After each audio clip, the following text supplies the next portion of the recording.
Welcome to Sweet Life Beat Life. We hope this video helps. You begin by confirming prerequisites.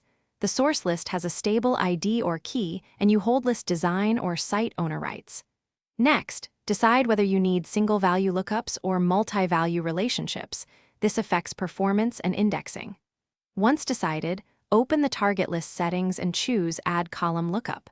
Name the column, point it to the source list, and select the primary column to display. These first actions establish the relationship, so subsequent steps, now you configure the lookup's behavior and why each option matters. Choose the display column, this is what users see, and add extra fields to pull more data into the target list. Doing so avoids repeated queries.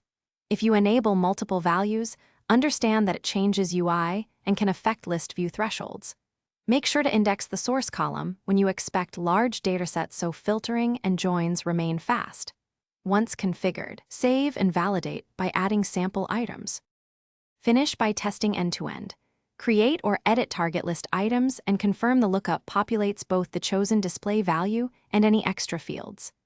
Update list views and forms to surface the lookup column for users. Adjust display names so they're clear. If you need derived values, prefer calculated columns or power automate flows rather than complex lookups. If something fails, first verify permissions, list view thresholds, and that the source column is indexed. These three fixes resolve most lookup issues. Thanks for watching. Consider subscribing if we helped you.